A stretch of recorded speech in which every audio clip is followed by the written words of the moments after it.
అందరికీ నమస్కారం. ప్రేమరాజు గురువు గారి దగ్గర పనిచేసినప్పటి నుంచి నాకు చాలా మంచి ఫ్రెండు, చాలా మంచి రైటరు, చాలా మంచి మనిషి. ఒకరోజు నా దగ్గరికి వచ్చి, సార్ ఇలా సినిమా డైరెక్ట్ చేస్తున్నానండి అంటే కంగ్రాచులేషన్స్ అన్నాను. కొంచెం కొత్త కాన్సెప్ట్ సార్, సినిమాలో ఆర్టిస్టులందరినీ రియల్ లైఫ్ డైరెక్టర్లనే పెడదాం అనుకున్నానంటే నేను కొంచెం ఎక్సైట్ అయ్యాను. ఇదేదో కొత్త ఎక్స్పెరిమెంట్, ఎవరు చేయలేదు కదా ప్రేమరాజు, డెఫినెట్గా బాగుంటుంది అన్నాను. నాకు కూడా ఏమన్నా ఛాన్స్ ఉంటే ఒక చిన్న వేషం ఏమో 2 రోజులు నేను వచ్చి చేసి వెళ్ళిపోతానన్నా. కాదు సార్, మెయిన్ వేషం మీదేనండి. మెయిన్ వేషం నేను చేయలేనే ఉన్న ప్రేమరాజు, నాకు అంత టైం ఉండకపోవచ్చేమో, ఒక ఫ్యూ డేస్ అంటే చేసి పెడతాను, ఏం ప్రాబ్లం లేదన్నా. కాదు సార్, మీరు ఒకసారి ఈ బుక్ చదవండి అని చెప్పేసి నాకు బుక్ ఇచ్చాడు, కవర్లో పెట్టించాడు. నేను అది చూసుకోలేదు సార్. ఇంటికి వెళ్ళి చూస్తే అనైతికం బై శ్రీ యండమూరి వీరేంద్రనాథ్ గారు అని. నేను లైఫ్లో చదివిన ఫస్ట్ తెలుగు నావల్ అదే. తీసి చదివాను, బ్యాక్ టు బ్యాక్ ఒకే సిట్టింగ్లో చదివేశాను. వెంటనే ప్రేమరాజుకి ఫోన్ చేసి, ఇందులో ఏం వేషం చూస్ చేసుకున్నాను నాకు తెలియదు ప్రేమరాజ్, బట్ ఈ కథను మాత్రం నువ్వు నేను 100% ఈ సినిమాలో వేషం వేస్తున్నాను, నువ్వు ఎలాంటి వేషం ఇచ్చినా సరే అని. అదేంటి సార్ పొద్దున అలా అన్నారు కదా.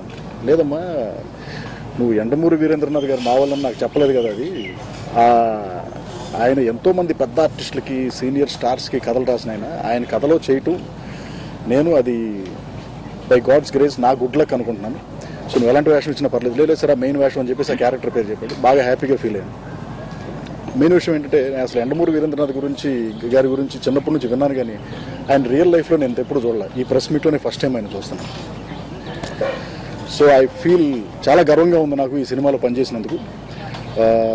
ప్రేమరాజు చాలా కష్టపడి తీస్తున్నాడు కాబట్టి ఈ సినిమాని మనస్ఫూర్తిగా ఈ సినిమా చాలా బాగా ఆడి అతనికి చాలా మంచి పేరు రావాలని కోరుకుంటూ సెలవు తీసుకున్నాను. 15 సంవత్సరాల నుంచి నేను ఈ ఫీల్డ్కి దూరంగా ఉన్నాను. ఒకరోజు ఒక కుర్రవాడు ఫోన్ చేసి, మీ నవల ఒకటి నేను తీస్తానండి అంటే, ఏ నవలయ్యా అన్నా. అనైతికం అన్నాడు. ఏ నీకు సరదాగా డైరెక్షన్ ఫీల్డ్లో జీవించాలని లేదా, ఆ సినిమా తీయటం నువ్వు? లేదు సార్, అంతకుముందు సినిమా తీశాను, నగరం నిద్రపోతున్న వేళ.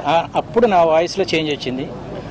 అయితే తప్పకుండా నువ్వు చేయగలవు ఈ పిక్చర్ని, కానీ కొంచెం జాగ్రత్తగా చూసుకో, మంచి టెక్నీషియన్స్ పెట్టుకుంటే.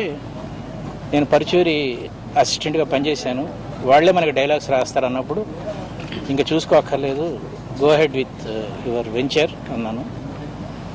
పరుచూరి నేను చేసిన ఆఖరి పిక్చర్ నా ఉద్దేశం కొండవీటి దొంగ, సూపర్ డూపర్ హిట్ అయింది. మళ్ళీ ఇన్నేళ్ల తర్వాత నా కథకి తన డైలాగులు రాస్తున్నాడు. మా పరిచయం ఈనాటిది కాదు, దాదాపు 35 years అయి ఉంటుంది. నాటకాల నుంచి వచ్చిన వాళ్ళు ఇద్దరును. పరిచయం గురించి నేను చెప్పాల్సింది ఏం లేదు. పోతే హీరో రవిబాబు, మెయిన్ వేషం అంటే హీరో కాదు. I wish him all the best. Premaraju గారు నాకు ఈ యొక్క కథ గురించి చెప్పగానే మొట్టమొదటి అనిపించింది ఏంటంటే, ఇక్కడ ఉన్నటువంటి మూవీ ఆర్టిస్టులు అందరూ వచ్చి ఎప్పుడు నా మీద పడతారని భయం వేసింది. ఎందుకంటే డైరెక్టర్ అంటే క్రియేటర్, మరి ఆ క్రియేటర్సే ఇక్కడ యాక్టింగ్ చేయడం చూస్తుంటే మరి వాళ్ళంతా ఎప్పుడు యుద్ధం చేస్తారనే భయం ఉండింది. మరి ఈ విధంగా చాలా చెప్పడం జరిగింది. మరి నవల బేస్ తోటి తీసినటువంటి, మరి ఎప్పుడున్నో చిన్నప్పటి నుండి యండమూరి వీరేంద్రనాథ్ గారి కథలు చదువుతూనే ఉన్నాం. మరి వారికి పెద్ద ఫ్యాన్ అయినటువంటి నేను ఫస్ట్ ప్రేమరాజు గారు చెప్పగానే అసలేంటి పరిస్థితి అని చెప్పేసి నేను చిన్నగా అడగడం జరిగింది ఆయనకు. లేదండి, తను ఇప్పుడు బాగా యాక్టివ్ ఉన్నారు రోజు.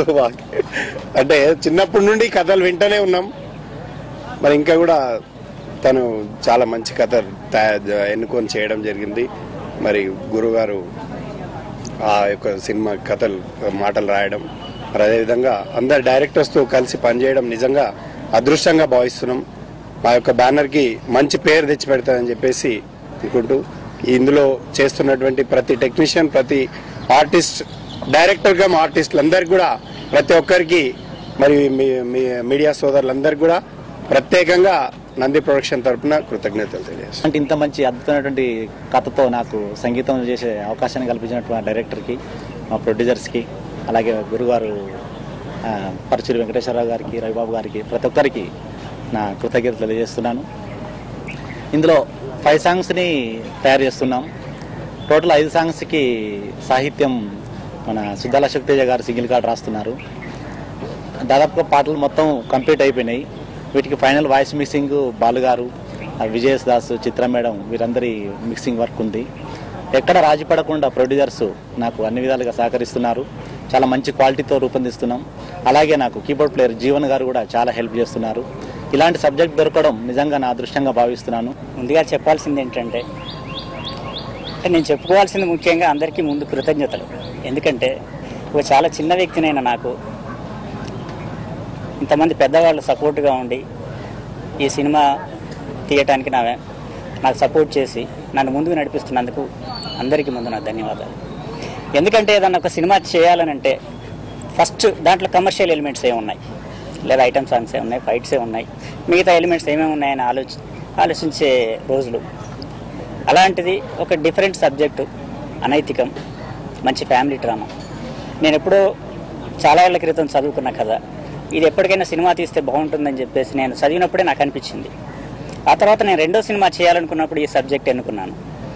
అప్పుడు అలాగే ఈ సబ్జెక్ట్ తీసుకుంటానని యండమూరి గారికి చెప్పినప్పుడు, అంటే యండమూరి గారి గురించి నేను కొత్తగా చెప్పాల్సిందేం లేదు.